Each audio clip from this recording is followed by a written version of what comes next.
वो आए जो लव जिहाद के लिए संघर्ष करें। लव जिहाद के लिए आपका भाई भोपाल का बेटा आलोक शर्मा आपके साथ कंधे से कंधा मिलाकर तैयार खड़ा होगा।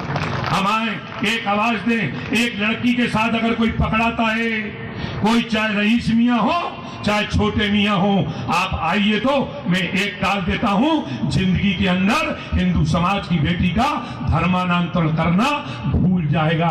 इस बात का संकल्प हमको लेना चाहिए कि नहीं लेना चाहिए? अरे केवल हाथ हिलाने से काम नहीं होगा। आज चिंता का विषय है, आने वाले समय में इसके परिणाम भी दिखाई देंगे। करके तो कोई सोचे, उसकी भी ऐसी सजा मैंने सोच के रखी है कि किस प्रकार से अगर हिंदू समाज की अगर बिटिया का धर्मांतरण होता है, अब उसको सीधी सजा दी जाएगी। उसको छोड़ने का काम भोपाल के नौजवान तो नहीं करेंगे। हाथ काटने से नहीं होगा, उसके साथ तो क्या कार्रवाई होगी, इसके लिए समाज को तैयार होना चाहिए। इस प्रकार के कार्यक्रम हमको करना चाहिए। छोटे छोटे चीज के लिए मैं युवा युक्ति सम्मेलन कर रहा हूं, मैं ये कर रहा हूं। अरे उठो भाई, ये भी करो, इसको स्थान बनाओ। ये स्थान केवल किसी एक व्यक्ति का स्थान नहीं है, सबका स्थान है। सब लोग मिलकर एक कार्यक्रम बनाओ, बड़ा कार्यक्रम करो। आने वाले दिनों में पुराने भोपाल की बड़ा चिंता का विषय हो रहा है। पुराने भोपाल से हिंदू समाज के लोग पलायन कर रहे हैं, डेमोग्राफी चेंज हो रही है। हिंदू लोग मकान बेच बेच के जा रहे हैं, दुकानें बेच बेच के जा रहे हैं। चिंता हो रही है, मुस्लिम आबादी बढ़ रही है, हिंदू आबादी घट रही है। इसकी चिंता कौन करेगा?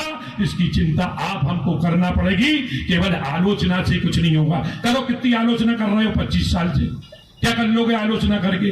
50 साल के हो गए और कर लो 10-5 साल निकल जाओगे, राम नाम सत्य हो जाएगी। क्या हो क्या रहा है उससे? अरे काम करो, एकजुट हो, सब लोग मिलजुल कर। और हम लोग मिलकर हमने तय किया है 5 जून का दिन भोपाल का ऐतिहासिक दिन होने वाला है कि बागेश्वर धाम धीरेन्द्र शास्त्री पुराने भोपाल के हिंदुओं का पलायन रोकने के लिए इकबाल मैदान से आवाज को गुंजायमान करने के लिए आ रहे हैं। अरे उसमें आओगे कि नहीं आओगे? अरे आओगे नहीं आओगे? या उसमें भी चेहरा उतार के कमियां निकालने के लिए बैठोगे? अरे बताइए, अरे चेहरा क्यों उतर गया? अरे हाथ खड़ा करो,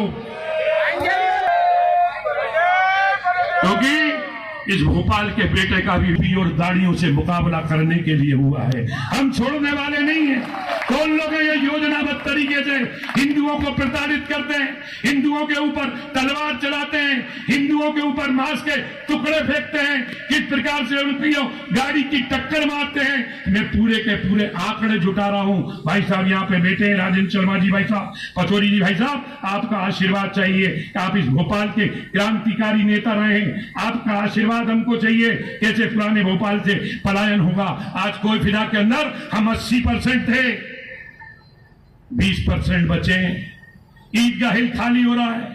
चौक बाजार के अंदर हम 45,000 थे, केवल 3,200 बचे हुए हैं। हम अध्ययन कर रहे हैं हनुमानगंज थाने के अपराध रिकॉर्ड का।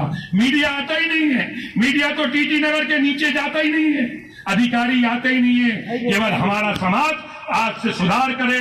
भगवान परशुराम जी के जन्म उत्सव पे कि हम कोई की बुराई भलाई नहीं करेंगे। बुराई भलाई जब करो जब कुछ करो समाज के लिए। बुराई भलाई जब करो जब समाज के प्रति हमारा समर्पण हो। बड़ी लड़ाई लड़ना है, ये छोटी मोटी लड़ाई लड़ने की वो नहीं है। इसलिए भोपाल के अंदर आने वाले 5 जून को हम सामाजिक समरसता का बड़ा कार्यक्रम भी धीरेन्द्र शास्त्री जी के नेतृत्व में करना चाहते हैं। और मैं तो चाहता हूं एक कार्यक्रम तो हमारा गुफा मंदिर के ऊपर बने। गुफा मंदिर भोपाल के हिंदुओं का आस्था का